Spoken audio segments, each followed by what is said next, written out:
I'd like to invite the speakers. Pramita Sen, who's the founder and principal strategist, VU Partners. Please bring her up with a round of applause. Ma'am was also the moderator for the last session. Jayant Bhatt, Counsel, Delhi High Court and Supreme Court of India. He's a lawyer, a teacher, a mentor, a writer, an advisor. No, that's all right.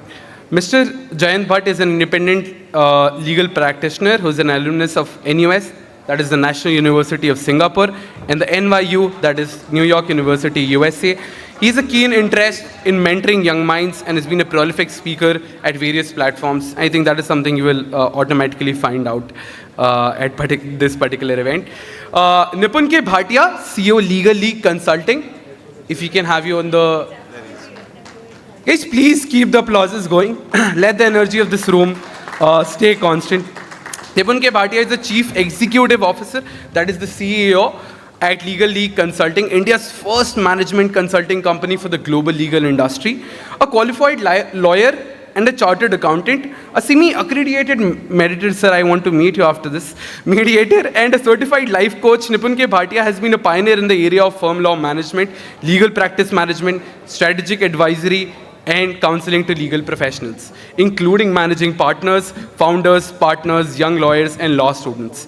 He's also the co-founder of Lawyer Limitless, India's first coaching initiative dedicated exclusively to the legal fraternity. It is a pleasure to have you on board, sir.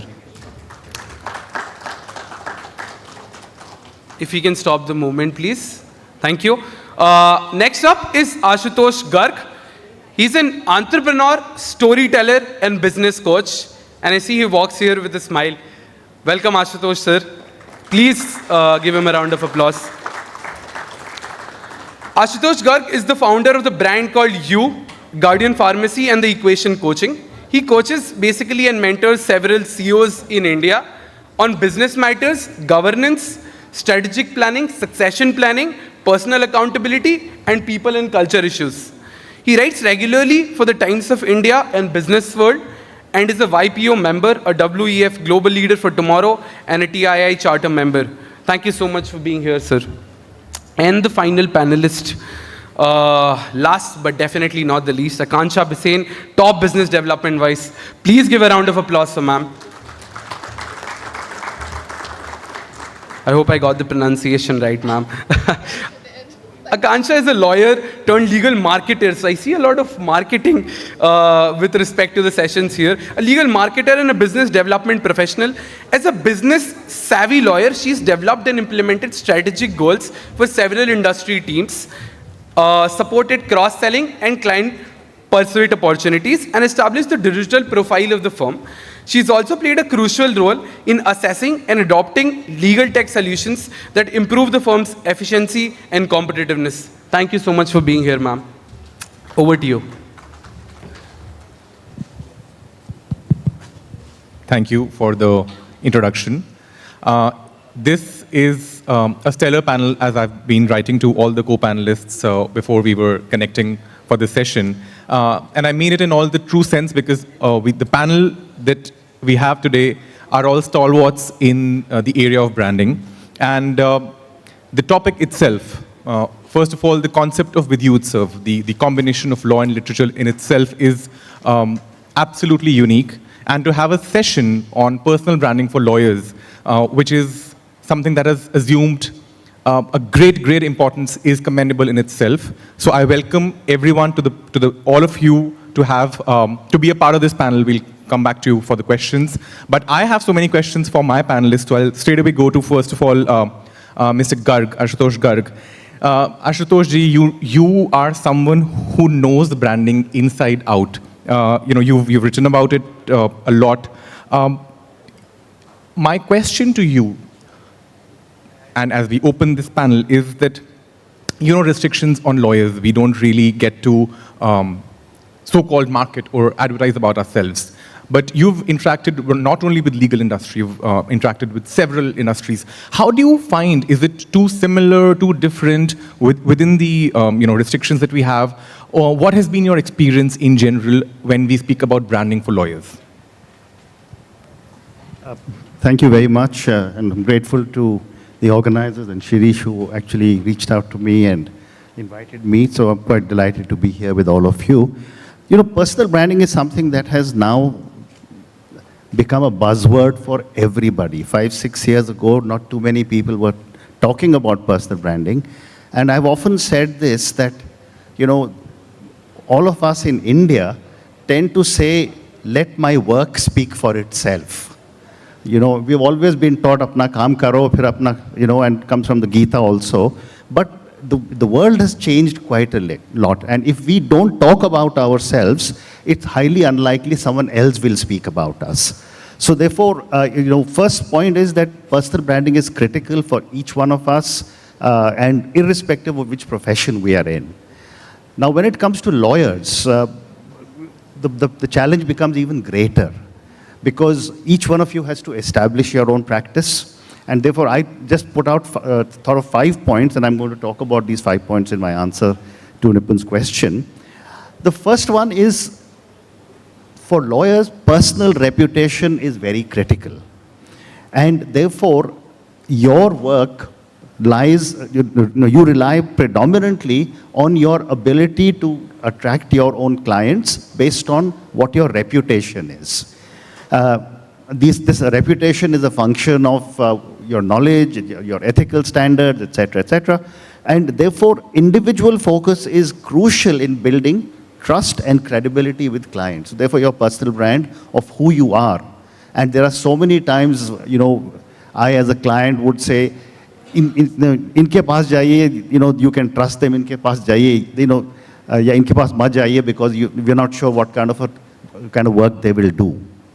The second one is that in the legal field, branding often centers around what a lawyer's specialization is.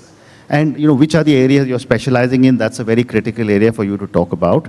And therefore, when it comes to any other form of branding in any other form of business, while it's important for you to have knowledge, it's also the product that you are selling. In a lawyer's case, it is your own knowledge that is your brand, and you are the brand.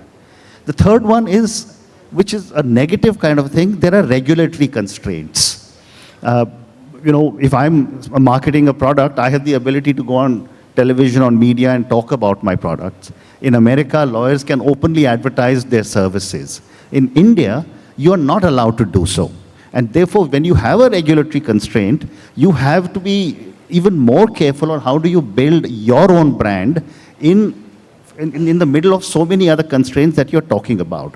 And therefore, how does one do that? You've got to be able to build all kinds of thought leadership around yourself, which is what is going to position you as someone who knows your subject, and therefore build your personal brand.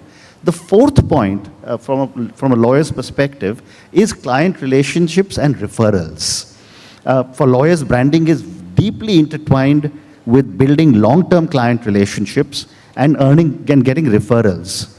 This relational aspect is very important in other domains, but not as important as it is for lawyers. And finally, educational content is an important factor for branding for lawyers, because lawyers often use educational content to be able to position themselves as thought leaders, to be able to position themselves as knowledge leaders, and to be able to communicate to the world at large on how much understanding they have, not just of books, but of case laws and their own personal experiences. So I'll stop here and pass it back.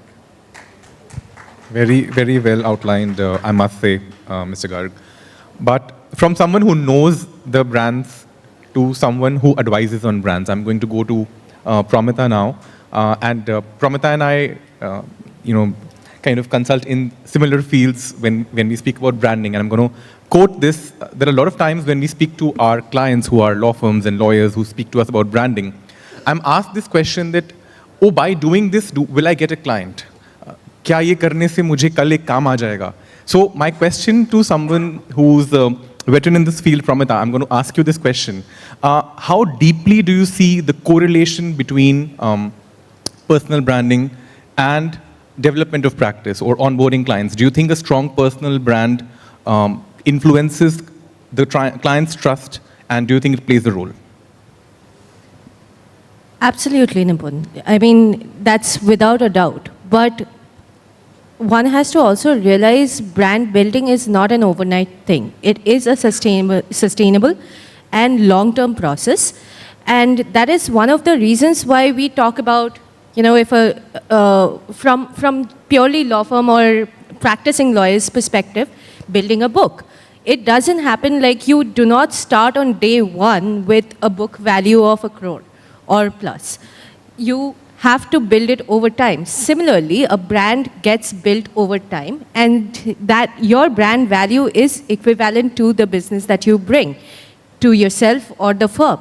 And we have seen in the past as well, without getting into specifics, when partners move from one firm to the other, teams move from one firm to the other, clients move with them. And that's why they have that kind of, and that's because they have that kind of brand value, they have that kind of credibility, where their clients will move with them. And that has been built over the years as a brand, as the trust value, as the thought leader, and the practice leader that they are. And it's not just about clients and business. For you to be a successful lawyer, whether you are in the in the law firm space, the practicing lawyer space, or the in-house space, something that sustains you over time is having a strong team. If you have a brand value attached to you, if you have worked on building your own brand, you are going to attract the right kind of talent to become a part of your team who will help you grow in your career journey. So absolutely, Nipun, back to you. I'm sure you can add more to that. No, absolutely. I think it's about client trust, and the real differentiator when we speak about legal services is that while we can't blow our own trumpet, it's very important to showcase the kind of work that we do. It's very important to showcase the kind of abilities we have, because that's the only differentiator in the market. Nobody is going to really try and test you, and word of mouth has its own sweet time to gestate more business. So branding does play a lot of impact, but it has to be authentic. I think a lot of times I've been making this point that when people talk about personal branding, it's not about getting a ghostwriter, it's not about getting a content writer, it's more about showing your authentic self to connect with people. I think that becomes very, very important, because if your LinkedIn or your YouTube or your other means of disseminating your thoughts projects a different image, and when people meet you in person and they find you completely different, then they can definitely smell the rat. So I think authenticity is something that I would definitely want to emphasize upon. But let me now go to Akanksha. Akanksha, I want you to give us the international flavor. A lot of lawyers in India would want to land up opportunities abroad. They see the international market. We also get influenced by that. I want you to tell us, do you think developing a personal brand also opens the international doors for us? You've yourself transcended now at a global level. So what's been your journey, and what do you think personal branding does to international presence and opportunities for lawyers? Thank you, Nipun. So, coming to the US legal scene from India, I would say that I quickly realized that visibility is key. But when I moved from here back home, everyone knew my chai preferences, strong always. But moving to US, I had to reestablish my personal brand and my coffee brewing skills. So I would say that in this age of information overload, your personal brand is your digital handshake. If I have to give an example, consider there are two equally qualified lawyers, and both are vying for this international client opportunity or business opportunity, and one of whom is working on their digital profile, connecting with the relevant audience, engaging with them on global conferences and platforms. And the other one has stellar academic record, but not so much on the online footprint. Who do you think, if an international law firm or international client looking for India legal work find more credible and approachable. The first one, right? So if I have to talk about the actionable steps, and if I have to redo my whole personal branding thing, I would do these 4 things for sure. The first one that comes to mind is content is king and queen. So share your wisdom, engage on these different legal publications that's available to us thanks to this whole digital revolution. Second is embrace LinkedIn, optimize your profile, share content. I have a book called Lawyering, LinkedIn for Lawyers, that dives deep into it. Third, speak up virtually. There's so many platforms and legal conferences that's happening at any given point in time, and it's actually so much that you can do if you're planning to work on your international profile and building your clientele. And the last and the most important is be interested in others. I feel like this is the foundation to everything. Just that, and maybe I'll just end this question with, you don't want to be the best lawyer everyone forgets.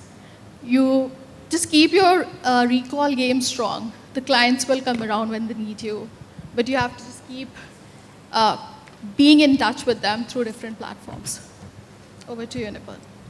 Thank you so much, Akanksha, for this one. I'm very sure all of you would know that Akanksha has authored a book called Lawyering, and she's covered several successful stories of how people have optimized and leveraged the presence of LinkedIn.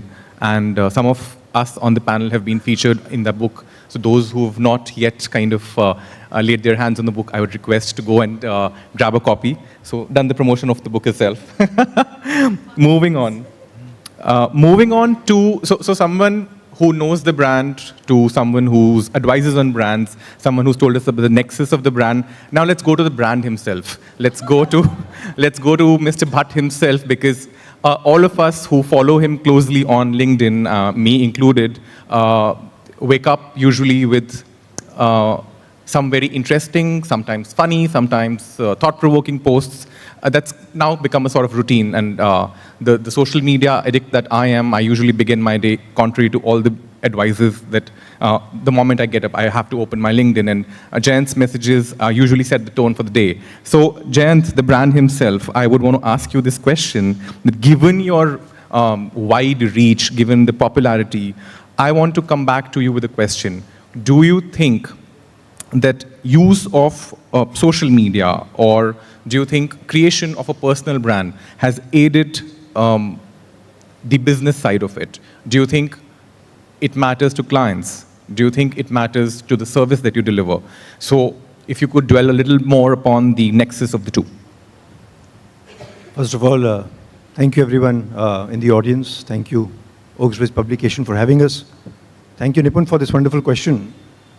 In fact, the first answer whether social network media is useful is the fact that we're all sitting here for a free invitation by the publication house. So I think that addresses the question. The second thing is, amongst the dais, few of the guests are already known to us from before. We have been privileged to be featured on Akanksha's book. Nipun and I go a few years back, so does me and Mrs. Sen. And as I said, every time we come together in a busy schedule, it becomes a great platform, because the term online and offline has become so regular part of our life that I tend to say online and on-ground reality is what we need to face. Just to carry this point forward, the thought which Nipun has thrown at us, Nikola Tesla said a very good thing many years ago, before Tesla under Elon Musk became a brand, is that the present may be theirs, but with my hard work, the future is going to be ours. इसी का एक शेर है मिलता जुलता, इरशाद, जो इस तरह से जो कहता है कि अभी थोड़ा शोर है, बाद में आवाज़ आएगी, कि अभी थोड़ा शोर है, बाद में आवाज़ आएगी, आज आपका वक्त है, कल हमारा दौर आएगा. क्या बात है. तो just to say branding is like, I don't know how many of you invest in stock markets or mutual funds, but there's something very popular plan called SIPs, Systematic Investment Plan. So branding is like SIP. You have to think of a thought. It can be any thought with your day-to-day life. If you're a practicing lawyer, it can be about some encounter you witnessed in a court. I normally don't put many posts about my clients because of attorney-client privileges. We are also bound by non-advertising and non-solicitation on the Indian periphery. But then if you're observing someone from close quarters, you can be reading a news in which laws, rules, regulation, bylaws, etc. may be discussed.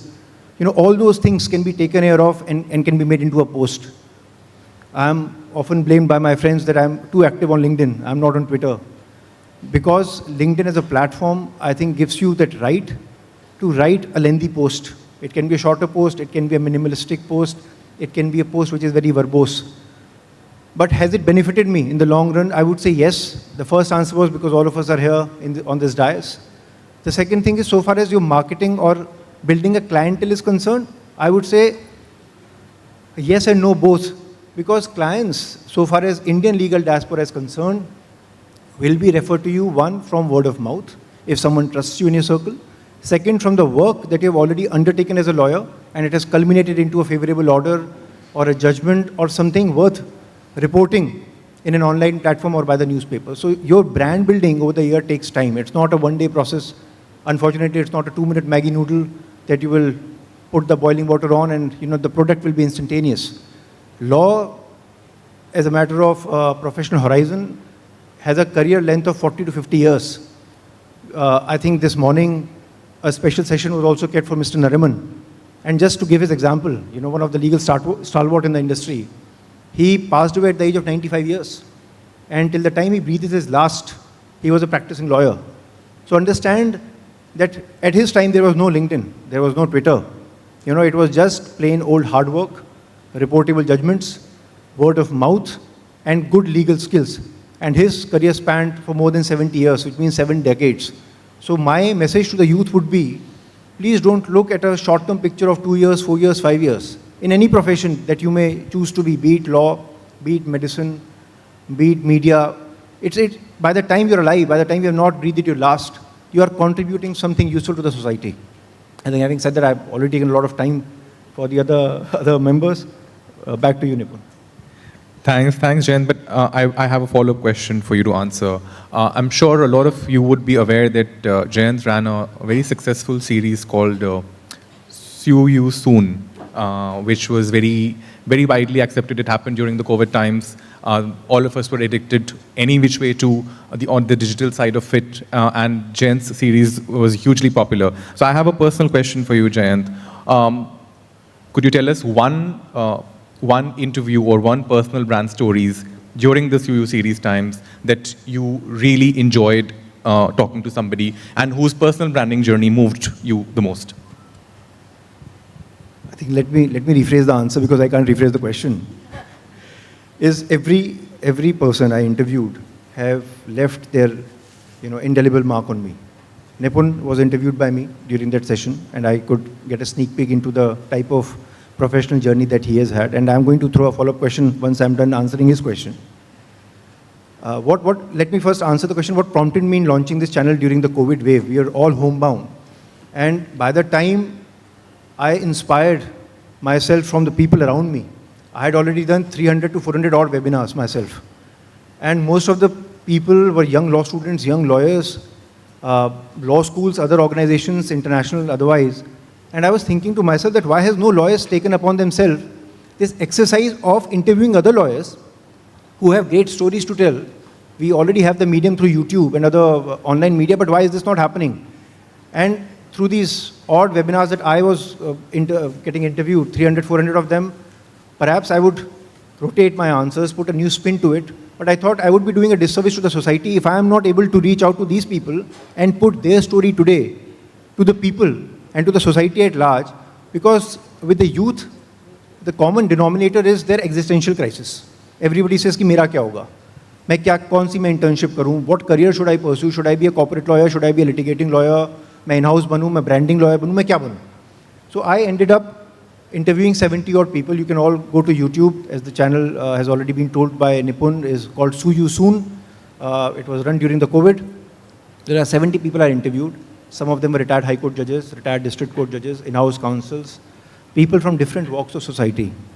So I think every story, and there was a very long interviews running into at least an hour of a video podcast, but every story moved me in a way that the moment I reached out to them, that can I please interview you? Nobody said no. They were more than eager to come and contribute to the social cause. And I think that was a moving story in itself. That person who is in their 20s, in their 30s, to people I was interviewing in their 60s and 70s, were all eager to come and contribute to the social cause. I think that is the power of social media today. Having said that, let me also, and for the audience benefit, put a question to Nipun here, because what he does is very unique. He is the CEO, and correct me if I'm wrong, he's the CEO of a great brand called Legal League Consulting. My limited understanding of his organization's work is that they have the biggest of clients under their umbrella. They help attain these law firms or MNCs or people in the legal network reach their social and other organizational milestone. So my question to you, Nipun, is, one, what prompted you to be in this field? And second, how difficult it is to crack the code with lawyers, because lawyers are the most difficult people when it comes to branding and marketing.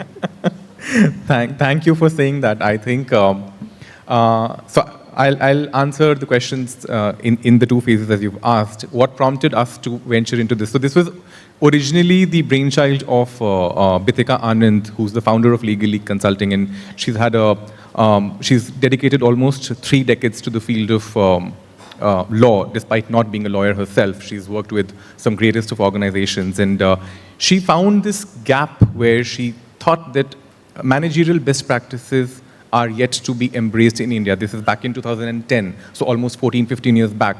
The market was warming up to the idea, law firms were attaining some sort of professionalization. So she found that gap, and she, after having a very successful long stint at the erstwhile Amarchand, she felt that those kind of practices, those kind of professionalization could be replicated for several other firms who actually needed that level of support. See, in a large law firm, you already have the wherewithal, you have teams, you have very sophisticated systems.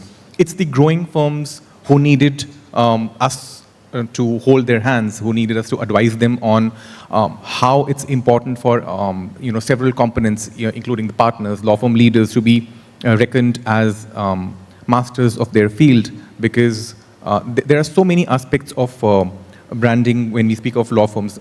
Unfortunately, a lot of us think that it's only about social media. It's also about building credibility through rankings by international organizations, and those are actually the channels through which work flows to you. So a lot of times, if a law firm is sitting in Russia or Chicago or wherever, and they want to find out lawyers in India, they would go to an international directory and see which law firms or lawyers or legal practices have been ranked and banded into which tier. So it is definitely a source of work. It's definitely a source of growing the practice. And when you are growing also, a lot of international clients and law firms would want to understand how big your team is, what's the bandwidth like, in how many cities do you have operations, who are the faces of the law firm.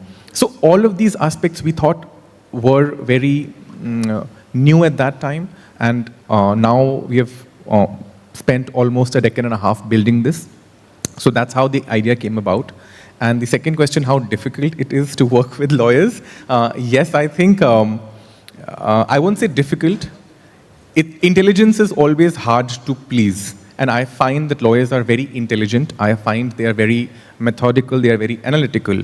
And when you deal with a lot like that, you need to be the masters of your own game. So I think the fact that lawyers are so sure of their craft and so sure of what they bring to the table, it always keeps us on toes, because each time we open our mouth to make a statement, they are going to ask us, proof kya hai? So iske liye we have to be always super ready. So I hope that answers some of your questions, Jayant. I'm going to go back to Ashutosh ji now. And a similar question as I asked to Jayant. You've interviewed so many brightest minds. You've interviewed entrepreneurs, thought leaders, high achievers world over. Is there someone's brand story that has moved you? Thank you so much. Let me just quickly give you a little background of why I started this. I mean, I'm now 67, and after a very, long corporate career, entrepreneur, I just said, I remember when I was 22 years old in 1979, I was always looking for books of leaders from around the world, and very few books were available. And I've often said today, thousands of books are available, but the young people are not reading. So I said, let me start conversations. And today, the brand called you is the world's largest platform with over 2,400 conversations of people around the world. So many people have, I've spoken to, and as Jayant mentioned, everyone inspired you. But I thought, since the question was for one person, the one person who I was most fascinated with was a young girl called Tiffany Brar. She was visually impaired. She had been called the courageous daughter of India by President Ramnath Kovind. And she was a person who, despite having no sight, she was doing tandem cycling to the highest point in the country, up at 18,000 feet. She has done skydiving. She has gone mountain climbing. And the amount of positivity that I saw coming out from her really charged me up to say that, look at just because she doesn't have one of the five senses, that did not mean that she decided to stop and say, I will not do anything. I think she's living life more fully than most of us would ever do. I think that was an amazingly inspiring story that I had the opportunity to listen to. Thank you for saying that, Ashutosh ji. I'll go to Pramita now, and my question, Pramita, to you would be, there's a statement that I often quote, that when people talk of personal branding, they talk about face value, and I always say that it's less about face and more about value. When we speak of value, there are terms that float usually like networking, community building. I personally have always said that networking is something that I do not, the word has some commercial connotation of it which I never been able to decode. I feel that relationship building is above networking. My question to you, because you've been advising to several lawyers and law firms in this area, do you think that community involvement, networking, relationship building, do you think all of this adds to your personal brand? Thank you, Nipun, for that wonderful question. Actually, two words that I've been hearing on this panel a lot is credibility and authenticity. Now, how do you build on that? It's about building those relationships. Now, whether that's, and the human connect that comes with it, right? If your clients do not trust you, if your team members do not trust you, if your network does not trust you and find you authentic, you're not going to get the value of the brand that you're trying to build. Of course, network is definitely your net worth. And that has been a saying for years, and it does hold the utmost value out there. Now, what kind of networking do you need to do? That depends on who your target market is, what is your aspiration, what your strengths are, and to always remember that one of the scarcest resources that you have available to you is time. So you have to really answer these questions for yourself first, and then identify what networking platforms make sense to you, whether that's conferences, whether that's webinars, whether that is about utilizing the digital platforms that's available to us, and using your knowledge management resources to make the maximum out of your network. So you have to identify what are the resources available to you, what are the platforms and tools available to you, and make that conscious decision to get the highest ROI out of it. That is only when you can actually translate your network into the value that you need to get out of it. Thank you. Thanks, Pramita. Two last questions before I open up the floor for more questions from the audience. Akanksha, I'm going to come to you now, and two quick questions. One, obviously I can't not talk about the book that you wrote again. And similar question to what I posed to Jayant and to Ashutosh ji as well, that while you were covering the success stories of many of the people, and this included law students to people who've been very acclaimed in the practice.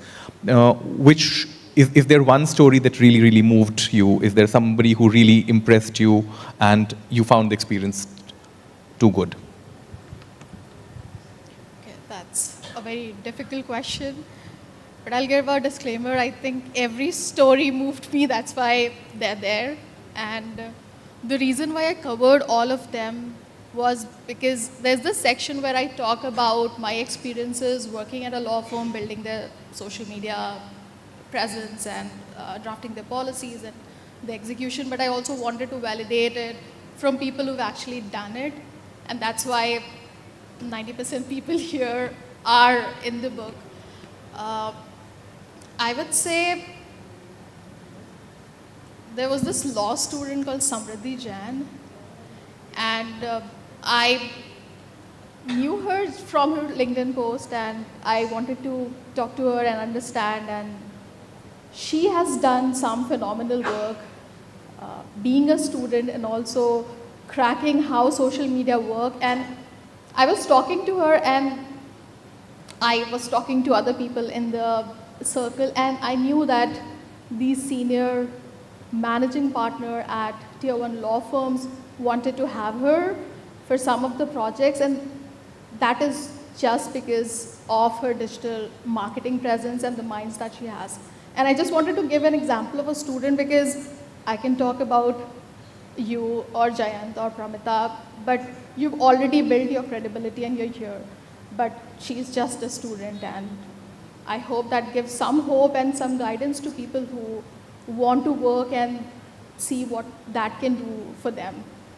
No, I agree. In fact, I think a lot of law students who I have interacted during the course of my journey, because I work with a lot of law firms, and on the human angle side of it, we do get a chance to interact with a lot of law students and interns. And some of the people who I had interacted with, let's say a decade ago or a few years ago, are today so successful, so accomplished. They've made an attempt to not only keep the relationships alive off work. It's never that, oh, I need another internship, can we speak to you about it? Those are the people who have actually contributed to building a relationship. They've introduced us to various of their universities for us to deepen the relationships. They've also put value on table, and that was something similar to which I was discussing with Pramita about that. I think relationship building and community are the more authentic sources of building your personal brand, because there you're not seeking what will I get in return. It's more about first, what do I want to contribute to this relationship, and then let's see where it goes. So it's never the immediate or the immediate gratification or something that fructifies immediately. It's built on with a more long-term approach. So, Nipun, if I may just add on, I'm so glad that you took Samriddhi's example. I connected with Samriddhi towards the beginning of the pandemic when she was just starting to build her brand, and I engaged her on a project. And then I connected with her after about 2 years, again to discuss another project. And the 2 years that she invested in building her brand, the project cost that I had engaged with her back in 2020 versus what she quoted me for the project cost, again 2 years down the line, it was 10 times higher. And that is a perfect example of how you can convert your brand value to business excellence and business growth, revenue generation. So if a law student could be doing it, so imagine working professionals, lawyers who would be investing in building their brand and has a lot more to talk about in terms of the work that they are doing, the network that they are building, what kind of business, how it would translate into business growth. But only thing is that you have to invest in it, and do not expect results just overnight. Yeah, the power of compounding, and absolutely agree with all of you here. So last question before I open the floor for questions. Jayant?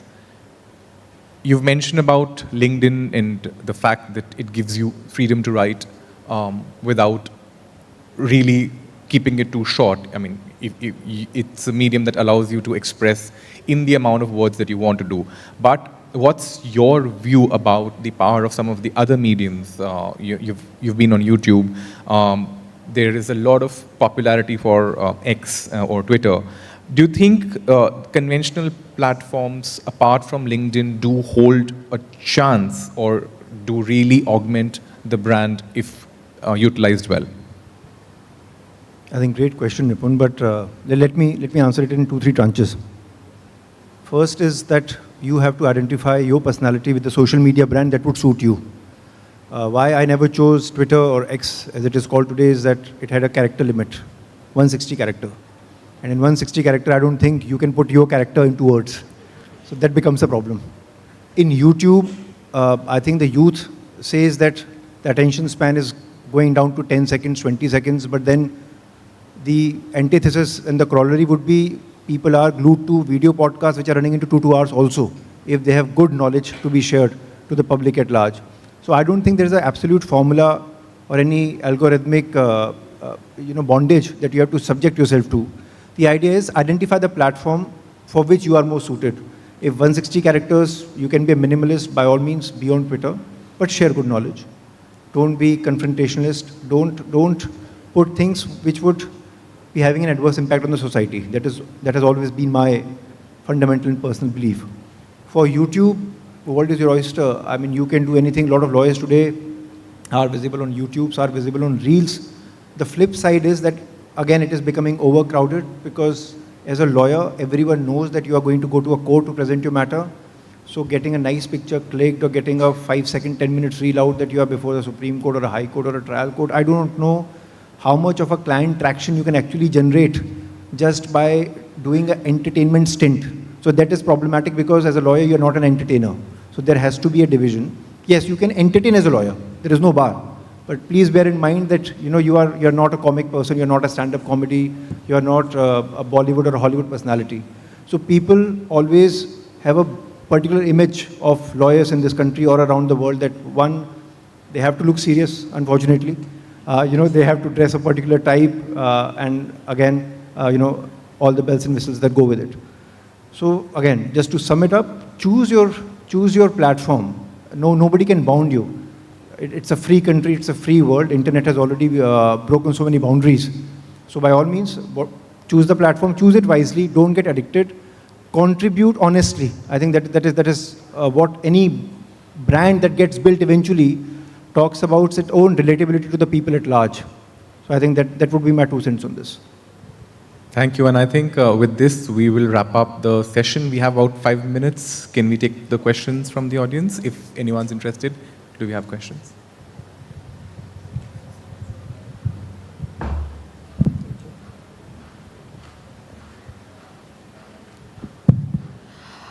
Good afternoon, everyone. I'm Pranjali. I am a second-year law student. So we talked about personal branding in such as for lawyers. So as a law student, what should personal branding look like for me? So that by the time I reach my final year, I have a credibility, some kind of credibility attached to me for the future employers. So what should it ideally look like?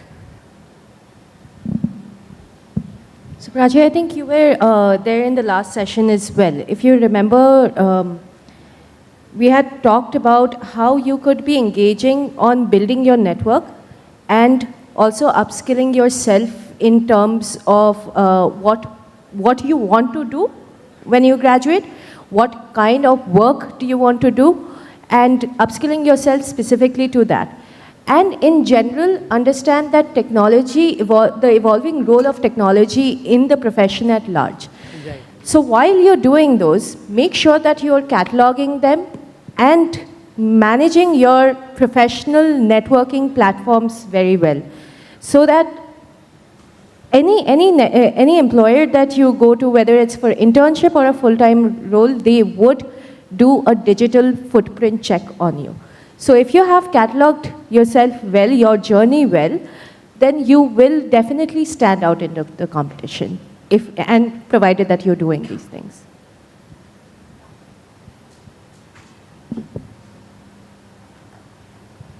Good afternoon, panel. Myself, Urvashi Sharma, and I have recently opened my law office, which is opposite to the Saket Court. And I'm very new as an employer, I would say, because I have been associating and assisting my seniors. And on advice of my seniors only, I have started with my own independent practice. My question for the honorable panel is this: what are the keys to develop a good law office? Because network is net worth. That I am able to understand it throughout the session, but I don't know how to run a good law office. But today I have to generate the work. Priorly I was getting the work. So I don't know how to generate the work and how to develop a good law office. So I'm just enlightened my path on this.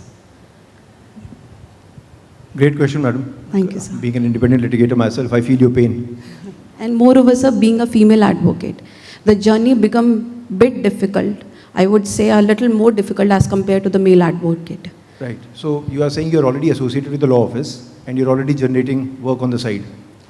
Sir, finally on an independent path. Okay. But yes, I am in an association with my seniors. But on their guidance, I have started something on my own. I'm standing on my foot these days. Right. So if I may just ask, how many years in the practice have you spent? Sir, I'm 2014 law graduate from Webb's IP University. Okay. So almost a decade in the profession. Yes, sir, 9 years. You know almost. you know the ropes. Yes. See, the thing is this, and I'll be honest about it. You must know how to manage your finances if you want to run a law office. Finances. Finances. You know, you have to pay salaries. You have to pay electricity bill, water bill, commute bill, filing, buying SCC. Sir, rent should also rental be income also if you considered. don't own. So to all the young lawyers and the up and coming lawyers who want to be independent, I always tell this to people, that you must know how to manage your finances, because law, besides a noble profession, is also a business, and that's a practical and a harsh reality which people do not realize.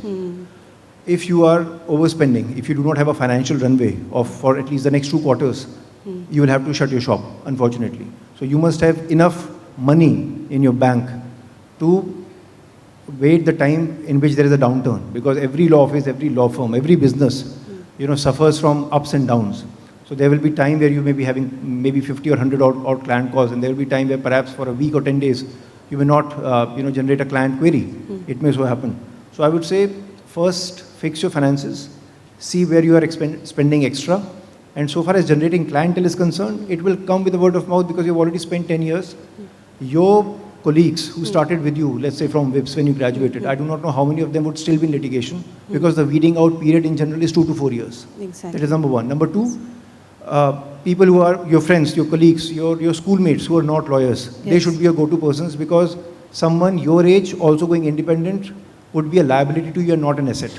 So you have to create an asset pool. You have to see how you can generate a client reference from people you know, be it your Mausi, Mama, Chachi, Tau, Tai, anybody, your friend circle, your childhood buddies who have now become, or perhaps in a hierarchy level in MNC, are growing up in the ladder. So they would be your referral point. They may not immediately perhaps give you a corporate client, but almost somebody is suffering from some legal dilemma in this country, be it regarding a family dispute, a commercial dispute, an arbitration, a domestic discord, or a family law issue. So just start putting the word across to people. You're a lawyer in town, you already have a practice, you have office. Call people for chai pe charcha, that's the most easiest thing to do. I'd just like to add here that what Jayant mentioned was absolutely true. We shy away from the word targets, we shy away from the word like financial planning, and it's very, very important.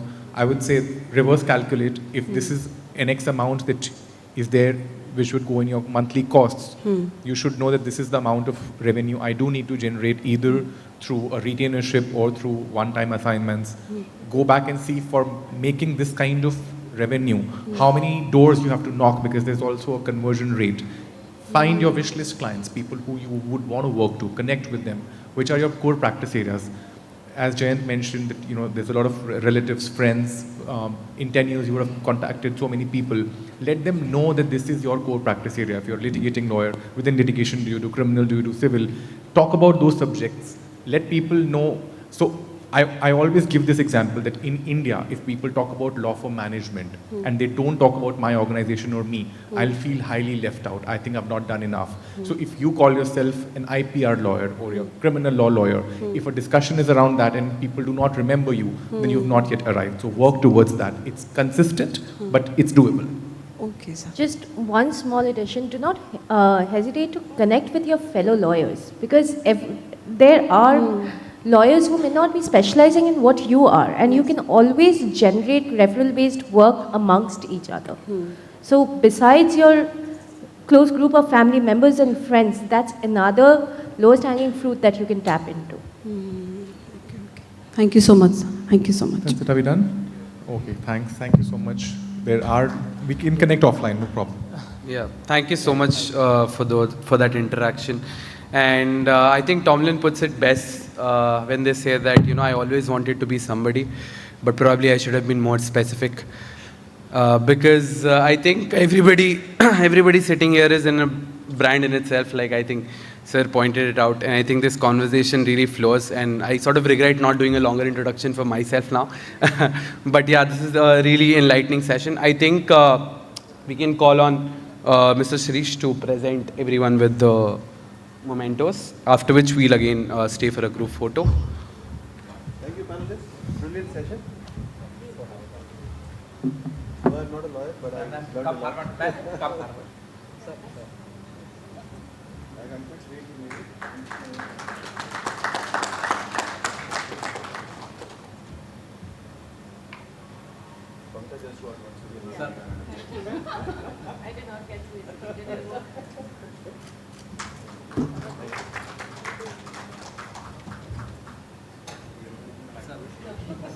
Thank you, Nipun. Thank you so much.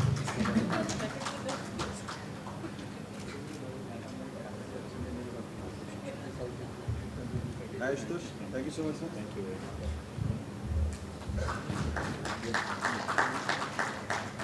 I'm not sure whether you connected the dots or not, but we got you to Rajiv. I know.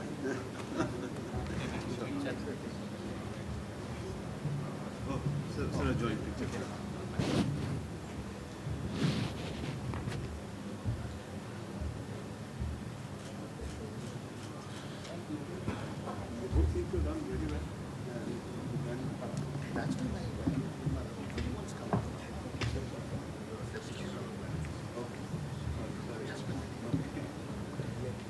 I think that was a wonderful round. If you could just